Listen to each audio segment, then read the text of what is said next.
We are so excited because we have Scrappy Kimberly Wiefling with us. She is the president of the Silicon Valley Business Alliance. That Actually, means no, she just is the the woman. co-founder of Silicon Valley Alliances. I'm just one of the team. We don't have a She hierarchy. loves. She loves to talk about team and bringing people together, which is why she's on the show today, because she is the person who really helps us to position ourselves so that we can have success in our businesses, in our lives, in our communities. And so I'm going to, without further ado, allow you to introduce yourself and have us get started. Tell us who Well, you just are. give a little taste, a little appetizer of who I am. And if people are still hungry, they can come back for more. I started Okay. off my life wanting to be a scientist. Oh my gosh, as a kid, I loved science. Then when I went to college, I studied chemistry and physics. I got a master's in physics.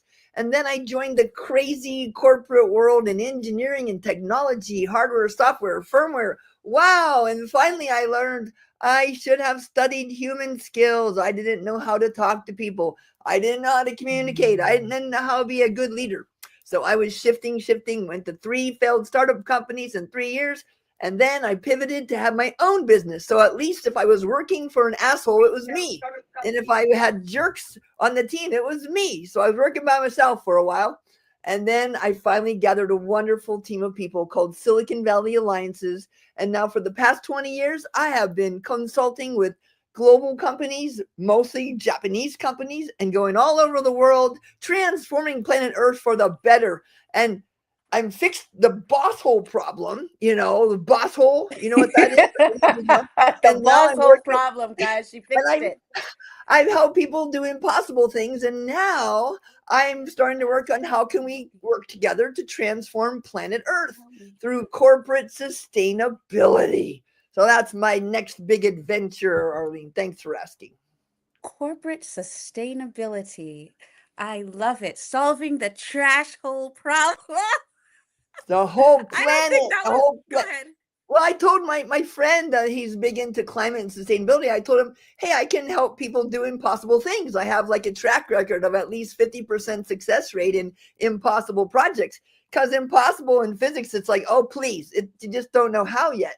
And he said, well, if you can help people do impossible, why don't you help save the planet? I'm like, okay. So I just started pivoting in that direction a year or so ago. And now I am the forward city lead for San Francisco Bay Area Peninsula, creating monthly events, and I am doing corporate sustainability facilitations. I'm not a sustainability expert. I help them explore what's possible and discover what seems impossible is merely difficult. And that is the message for us today. What seems impossible is merely difficult.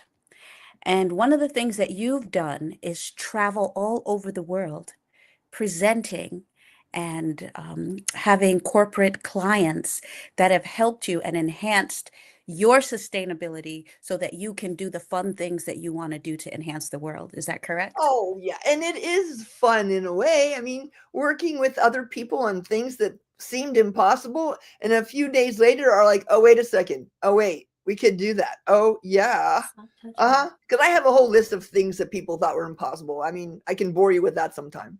Oh, wow. No, tell us some of the things that were impossible Oh, that you've been oh able God. to overcome. Well, I mean, somebody smart guy said a long time ago, there is no way a rocket will ever be able to leave Earth's atmosphere.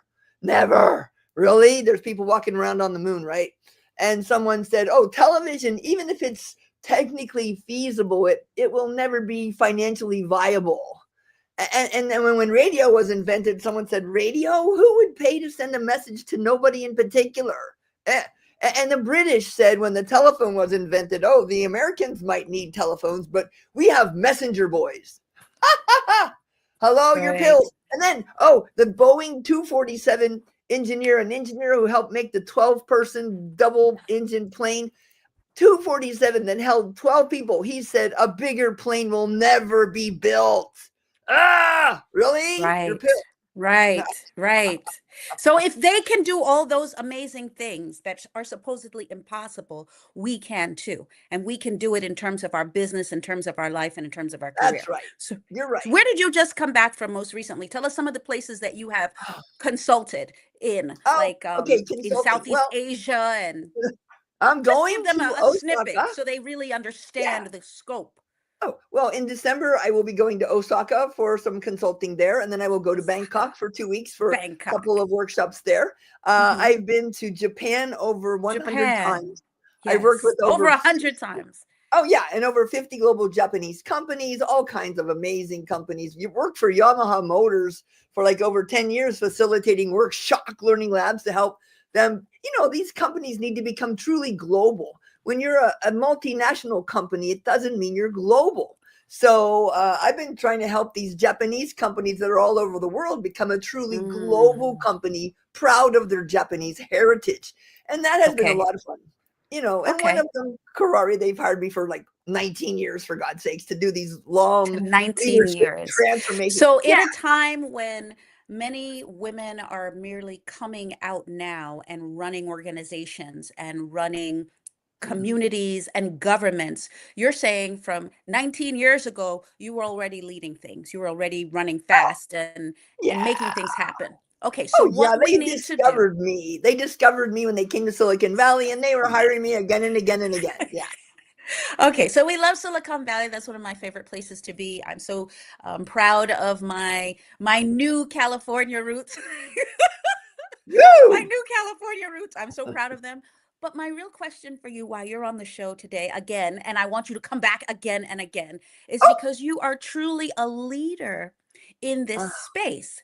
Share with us some of the business owners who are looking to expand, and then those of us who have not expanded yet, but we're looking to start up and get in the spaces where what was the way that you put it, where we can let go of the boss hole and just oh, be don't be a boss free hole. At least if you to work for run around and, yourself, and right? and share our talents and Yeah. our gifts. So how Yeah. did you get into this space so that you could be Well, free? you know what? I was working full time at Hewlett Packard, and on the side, I started a Hewlett little coaching Packard. business. I mean, Okay.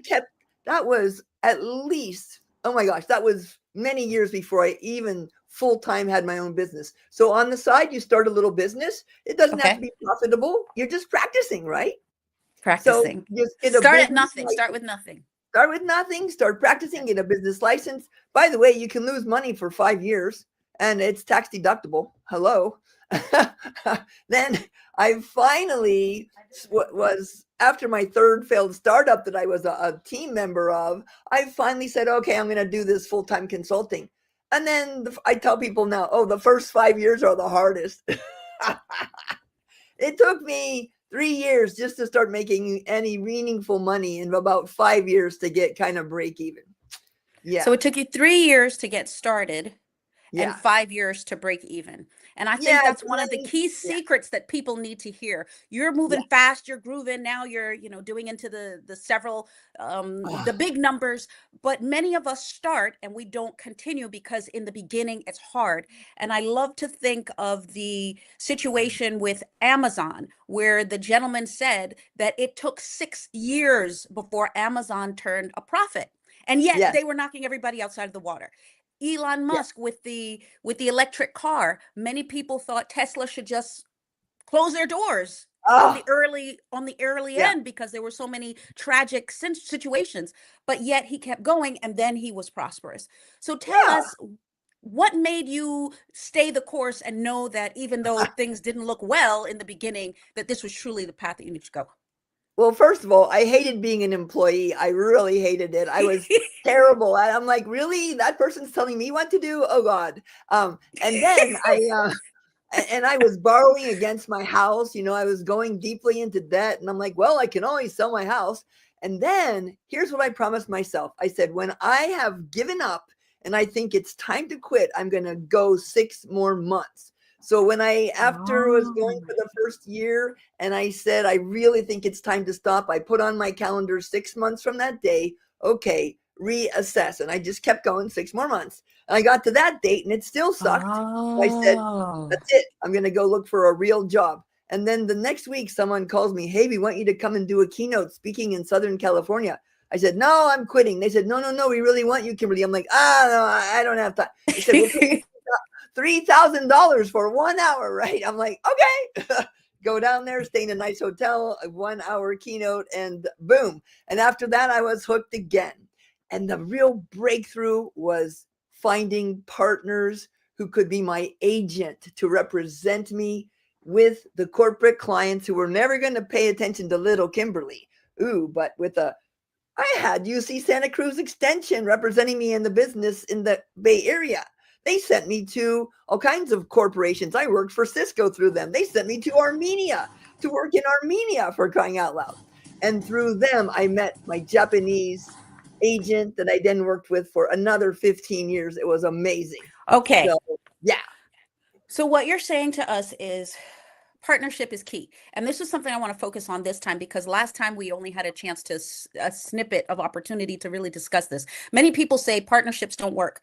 Partnerships are hard. Especially partnerships with women are very challenging. But what you're saying is this was the secret. How did you know who the key people were that you should connect with? How did you know, okay, this one isn't, but this one is going to work with me and we're going to mesh and they're going to help me to move forward? Tell I us a didn't. little bit of insight in partnerships. I'm a scientist. I was experimenting. I'm like, hey, look, I don't know if it's going to work. I'm just going to do some experiments and then see what happens. And I experimented many, many times. And I would tell people, hey, look, I'll give you an hour of my time in exchange for a chance to practice and get your feedback. Or I'll give you a day of my time in exchange for your, feedback and a chance to practice and prototype, or give me a testimonial. And then I got this one agent and they introduced me to this other agent that happened to be the biggest English language company in all of Japan with 1,200 corporate clients. And they loved me. And then they tried to sell me into all of them. And 50 of them said, yeah, we need that.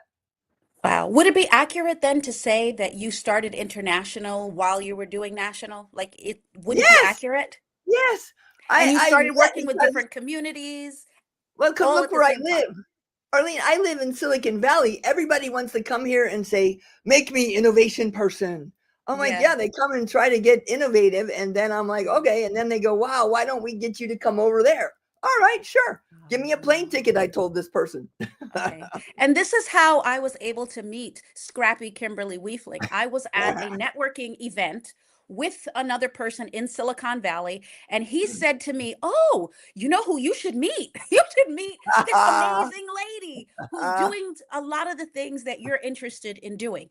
And he brought me to her event, and then I was able to meet lots and lots of other people. So what is the secret here? You're not only talking the talk, but you're walking the walk. Okay. Many of the people who are a part of our community, I signed up for another community, went, joined, and then as a result, I was able to network with those people, and so on and so on, and it expands. So this secret it's a secret, but it's not really a oh yeah, and she has these things, she has these microphones at her event. This is another secret that you do at your event, and I want you to tell me if this is part of your rationale or if it just, evolved. Like, was there a science behind it? Oh, Allowing yeah. everybody at your community to speak with the chicken. Well, so If you come the to her thing, event, you get to participate, you get to speak. well, I'll tell you, yes, absolutely. Whenever I do this work, I use adult learning theory. There's lots of research that shows that lecture, just sitting there listening to some expert, doesn't change anything. Long ago, I taught algebra at the University of Phoenix, spare time, like in the evenings or weekends, right? And they only allow adult learning theory, interactive, engaging. They don't allow lecture. And they sent me like 20 hours of class on how to do interactive, engaging stuff. And then over the years, I have learned that, oh my gosh, if you can replace my experience by a video or reading a transcript, we have failed. It has to be interactive, engaging, experiential, and involve people meaningfully. And by the way, Arlene, do you know that if you have fun, you're 300% more creative? I'm like, okay, gosh, I don't like to have fun, but we got to. Flying machines are impossible. See, that's how these people talk. They don't say, oh, really difficult, or maybe I don't understand how, or maybe we'll need to wait hundreds or thousands of years to develop the technology. Nope. They just say it's impossible because they cannot immediately think of how to do it. But you do not start with how. How is the last thing you work on. You start with why. Why does it matter? So for whatever your dream is, think of your dream right now and then ask yourself, big why. Why? Why do I want this? Why does it matter? And why would this be a huge breakthrough for me, my family, my community, our world? And then go on to who cares? Who can help us? Who can hurt us? Who would we serve if we do this? And who would be disappointed if we don't? And who are the key stakeholders we need to work with?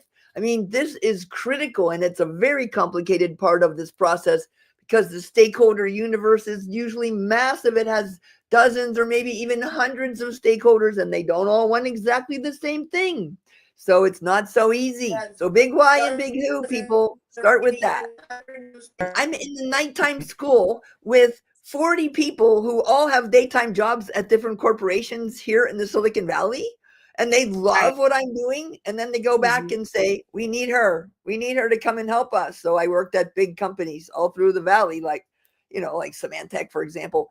And they got me into places that would have never hired me as just myself, right? Because here I am, UC Santa Cruz Extension professor, teacher, and my classes were so much more engaging than the others. I never lecture. It's exercises, activities, games, even creating monsters, prototypes, and really fun things. So it's crazy. If you come and see my workshop, like Arlene, you saw a little bit of it when we used the chicken as a microphone.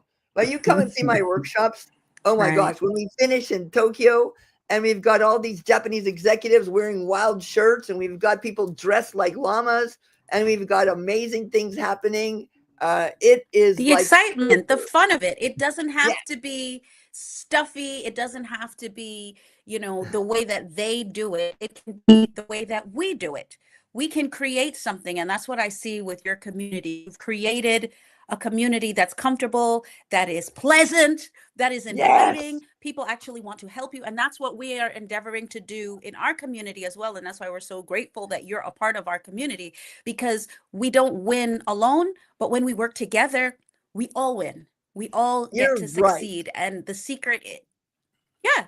And another thing that you did that I have seen is the fact that not only do you allow the groupthink to move forward, but you actually find out what each person is interested in. So when I was working with the community, it seemed like it was so challenging sometimes to get all of the stakeholders involved.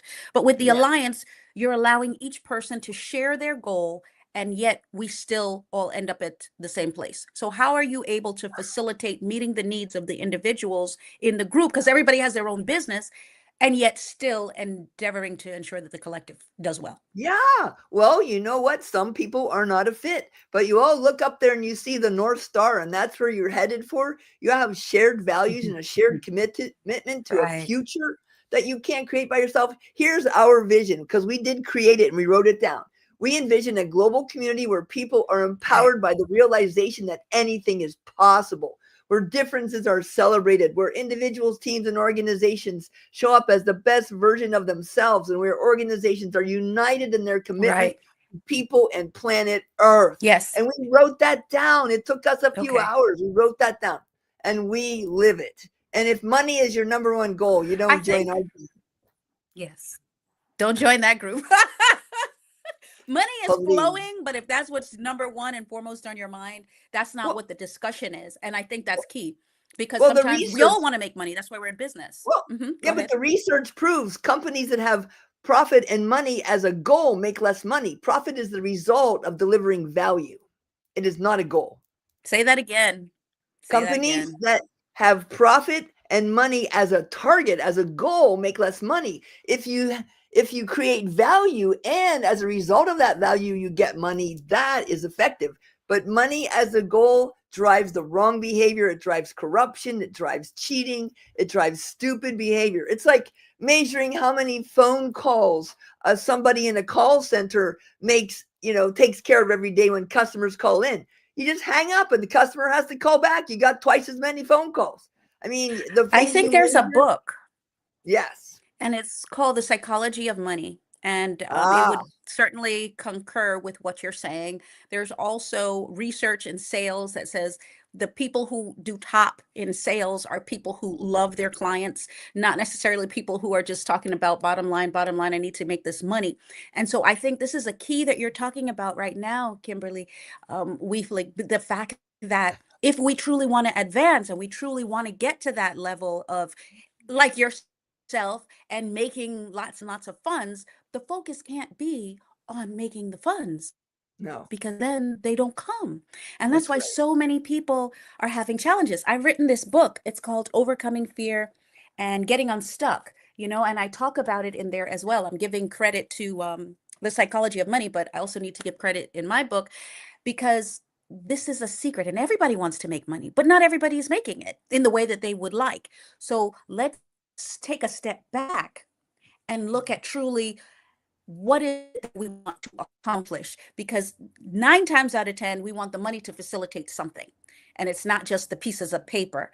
And so Kimberly, I'm so excited that you shared that with us, and I want you to take it a step further and give us what are some of the secrets that you've used in terms of money. What I do is I see money is just paper blessed by the treasury gods. I focus on what can I do that will add real value?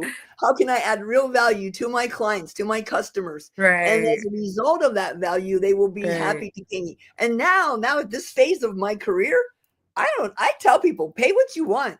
Now, if you have money and budget, this is how much Wow. I'm worth. But if you don't have money, I'll do it for free or pay what you wish. And sometimes it's just an honorarium. But when you put it out there on your website, I worked with this person, I worked with this business, I did this project, you don't have to tell them how much you got paid. It doesn't have to be posted Right. on your LinkedIn how much your salary was when you had this job. Nobody knows if it was That's right. free.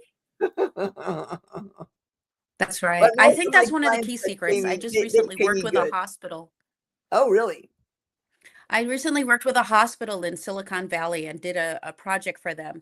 And the numbers were not what I am accustomed to, but I Yeah. was willing to do it because it opens doors for me because they're a major hospital. They're all over the place, on television. They have a huge following. And so I want to be able to use that company in terms of my marketing. And so sometimes we need to do that, decide what we want to do, and sometimes give people an opportunity to see how we work and see how we flow. In terms of books, you are the author of 7 books. Tell us about some of the books that you have written and why you've written some of those 7 books. Well, the most What's the nuts and important bolts if you can pull out from them for us?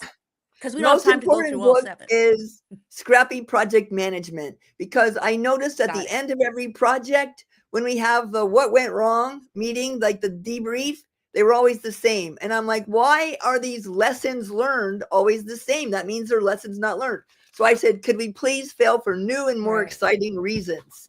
Oh my gosh, if you knew it was going to go wrong, why don't we prevent it?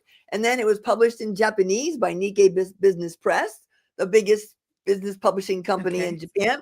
And another one that I feel really proud of is me with 11 of my scrappy gal pals. We wrote this Scrappy Women in Business saying, here's what it's like to be a woman in leadership. And that was so fun. Give And us we one did this. secret to women in leadership. Give us one secret to women in leadership. Come on. It doesn't, you just do what the best leaders in the world do. The best leaders in the world, they have clear shared goals, that they share an inspiring vision. They're honest, have high integrity, and they care about other people. They give appreciation that's sincere and authentic. It's been studied for 30 years what the best leaders in the world do. Just do that. It can fit on one page. If you want to know what that one page is, just write to me and I'll share the one page. But the leadership challenge was studied by Barry Posner and Jim Kouzes for 30 years, and the best leaders in the world are honest, forward-looking, inspiring, and competent. It's not rocket science, people. Don't Even though focus we on wouldn't the, believe that from watching television. oh, please don't watch television if you want to be inspired. It's too depressing. Right. It's So, actually so the here's what I want to opposite. tell you. Here's a summary. Common sense is not common practice. Smart people prefer complicated solutions. If you do what makes common sense, you will do much better and get better results.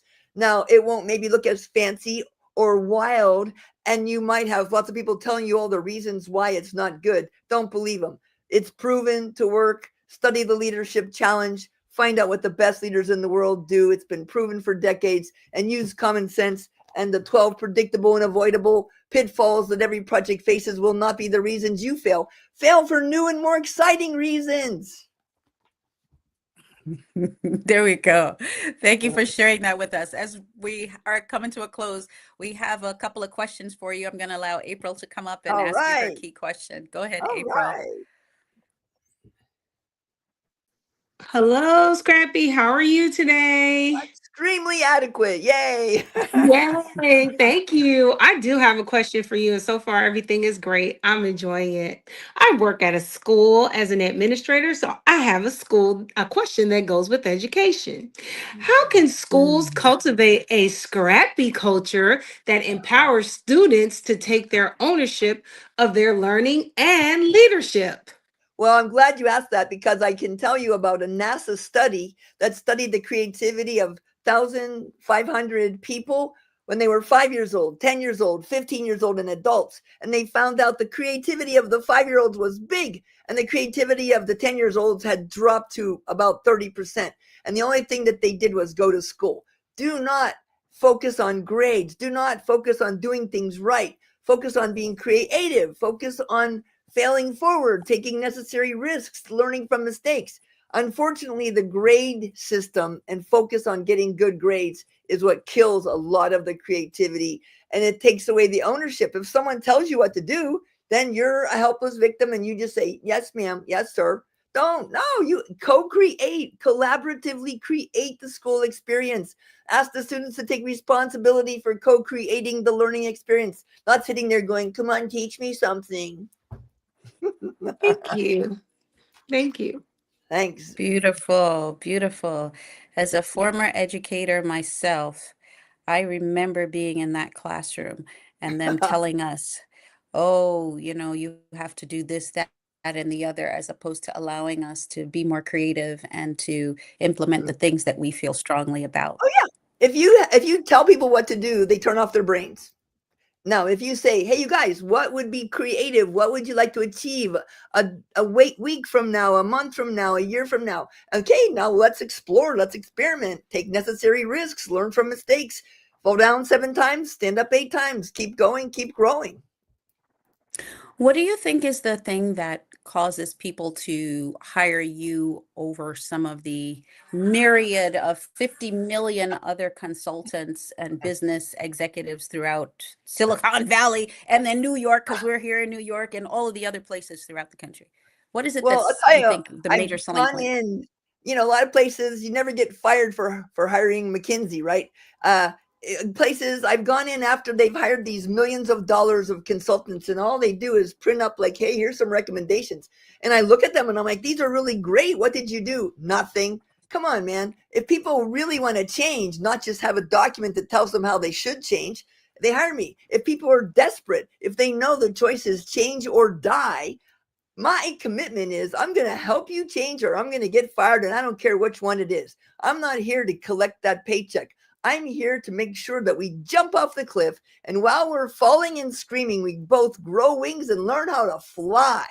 And that is terrifying, and you can't always predict what's going to happen. The big consulting firms, they're not in it to help you get changes. They're in it to help get the next contract. I'm in it to help transformation, positive transformation happen. And I will not stop. And I've gotten fired from plenty of places when I push too hard at the executives. And they're like, "No, no, no, Kimberly, we don't need to change. It's our change our people, fix our people." I'm like, you know what?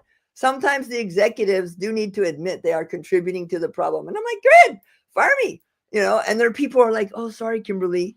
It's I'm not there to get the next paycheck. I'm there to get transformational change happening. Okay, beautiful. Thank you so much, April. Thank you so much.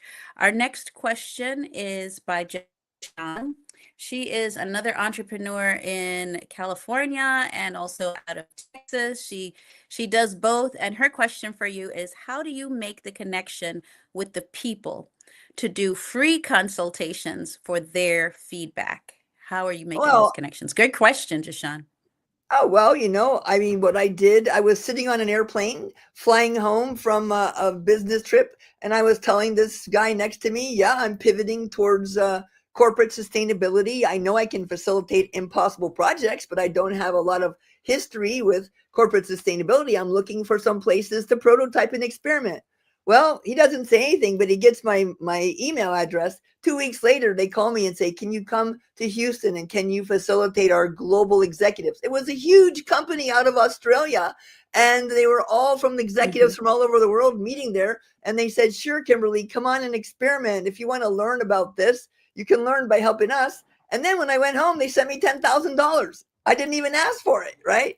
Because I'm like, no, I just want to come and learn and develop my credibility and my ability and get some feedback. Mm-hmm. So you just offer, you just keep Absolutely. offering.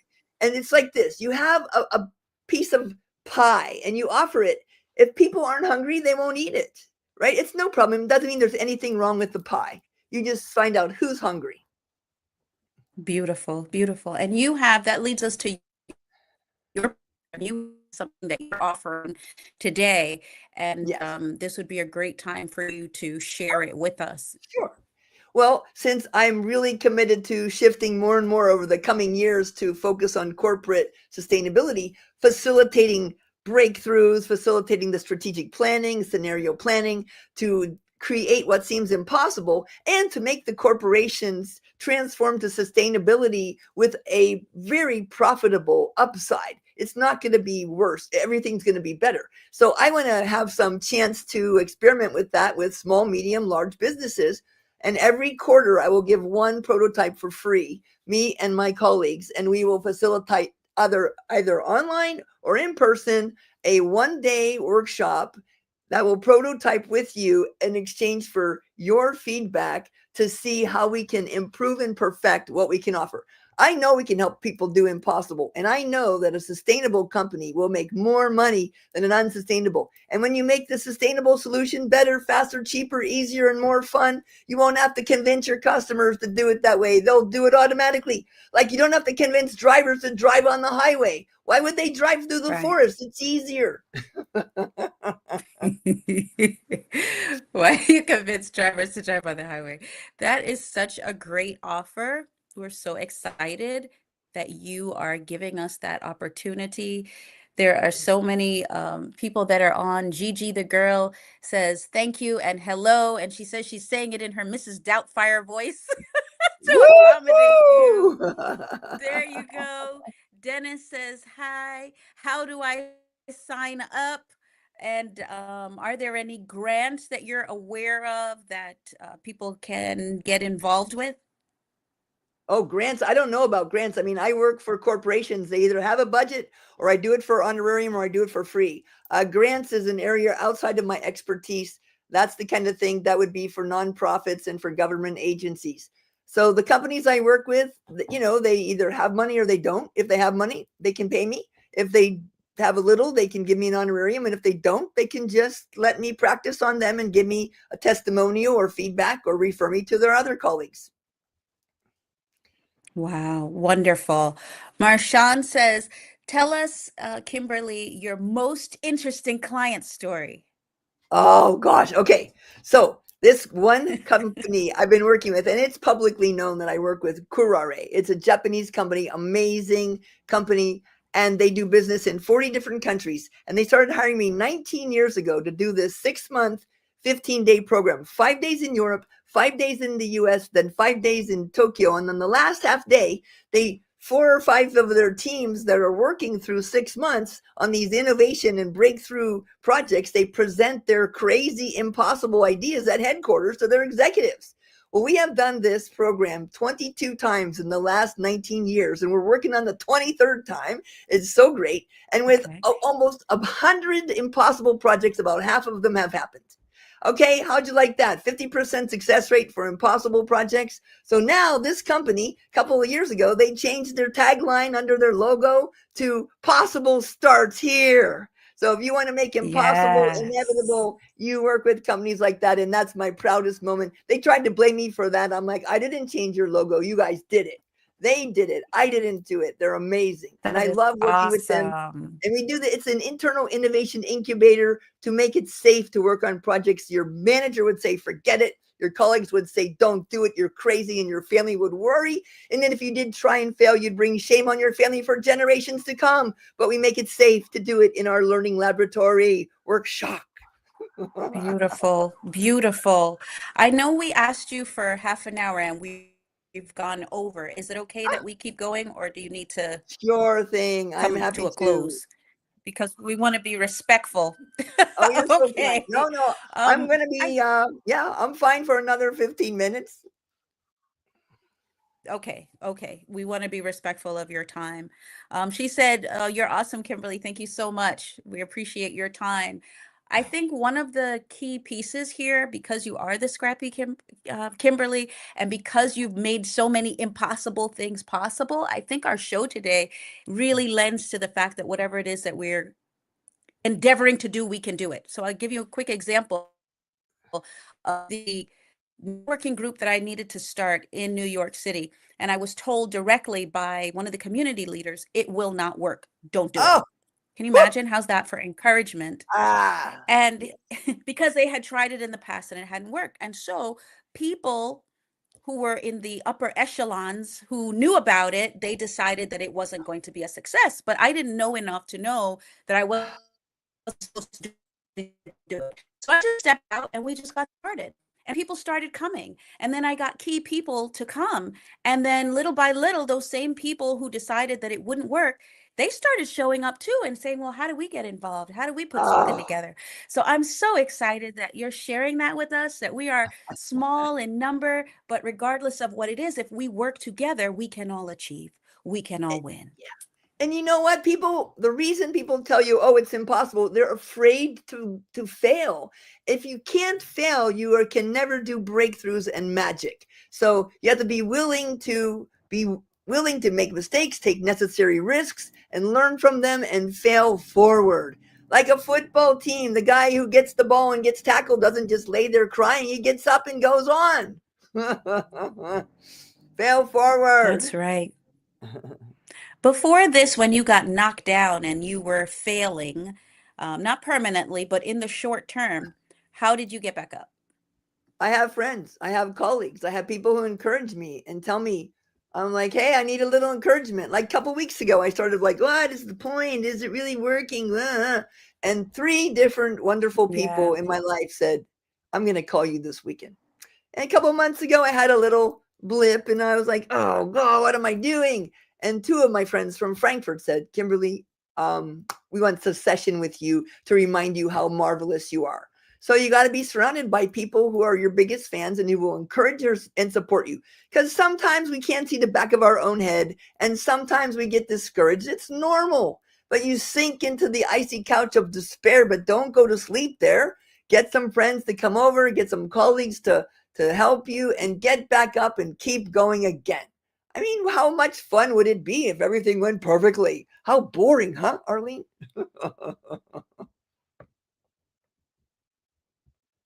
Yeah, so yeah. Do not just sit there and say, "Yeah, I don't know, I'm not sure, blah, blah, blah." Anyhow, it's been a wonderful adventure. I know that so many of you hung out longer than you're expecting, and I really appreciate that. And again, my offer is if you want to have a little bit of this, a dose of Scrappy Kimberly, and you're willing to let me practice on you facilitating corporate sustainability. I'm not talking about me bringing sustainability knowledge. I'm talking about me facilitating the process of you and your team exploring, perhaps with sustainability experts, exploring what's possible, what seems impossible, and how to make the impossible merely difficult. And I'm willing to do that. And if, sometimes I'm busy, I'm traveling. Like next week, I'll be working in Chicago for a couple weeks. And next month, I'll be working in Osaka and Bangkok. And next February, I'll be working in Tokyo again. But when I'm home, when I'm available, me and my team, we can do all kinds of stuff virtually that I never imagined was possible. During COVID, we pivoted everything to virtual. Or if you want to do something in person, which I personally think it makes a lot more sense if you can afford the travel budget, let's all gather somewhere in person. Or if you come into Silicon Valley, hey, come to my house. We've done workshops at my home. We have a space outside if the weather's good. We have a place in my living room. We've done all kinds of workshops. It has been an amazing experience. And getting paid, sure. If you have lots of money, please pay me. If you don't and you just want to do an experiment, let's talk about it. Be flexible on the schedule and let's do it. And keep going, keep growing, never give up, right? Fail forward. This world was not built by people who did everything perfectly the first time. And I know pessimists, pessimists are out there because they don't want to be wrong. They don't want to make mistakes. But optimism is a strategy. Noam Chomsky said optimism is a strategy for making a better future, because unless you believe the future can be better, it's unlikely that you will step up and take responsibility for making it so. If you assume that there's no hope, you guarantee there will be no hope. If you assume there's an instinct for freedom, that there are opportunities to change things, there's a chance you may contribute to making a better world. The choice is yours. Optimism is a strategy. Okay, people. Well, I'm just going to wait for Arlene to come back and wrap up the show. But thank you so much. My chicken thanks you. My Pikachu thanks you and appreciates your precious time.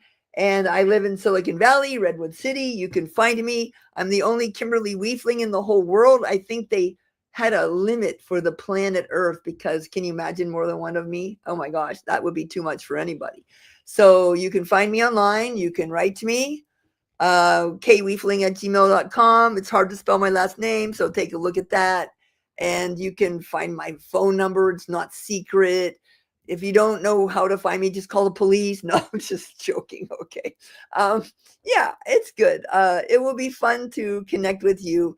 And again, if I'm busy and out doing work with my so-called paying clients, of course, you have to be flexible if you want to work together. But if you know somebody who is absolutely committed to transforming their business in a positive, powerful way and needs a little help, an hour, a couple of hours, a day, a week, we'll make it happen. I got wonderful team members, Silicon Valley Alliances. I'll be working with them next week in Chicago.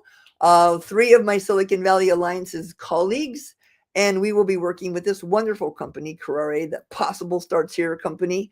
And we are going to transform these managers into leaders, transform groups into real teams who can make impossible merely difficult again. And trust me, many things seem impossible until your competitor does it. Okay, ask Motorola when Nokia kicked their butts, and ask, Nokia, well, why didn't you create an iPhone? So yeah, it's easy to say things are impossible, but again, many things seem impossible until your competitor does it. And then you say, why didn't I think of that? Oh my gosh. Yeah, so please ask yourself these questions.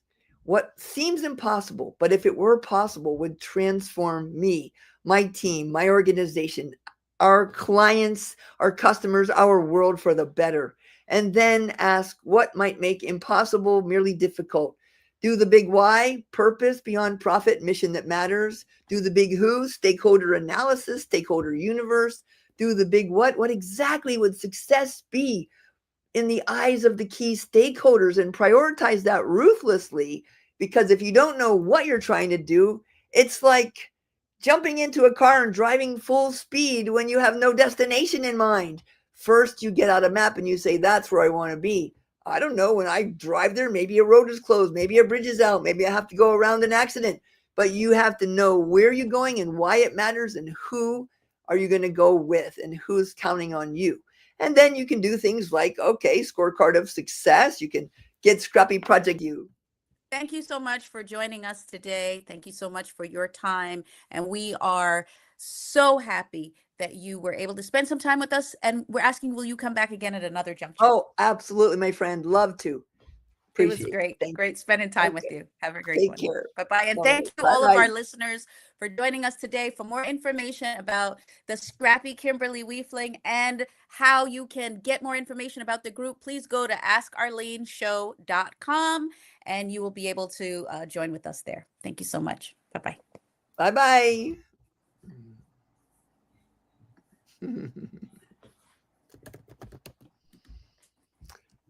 I would love to And get the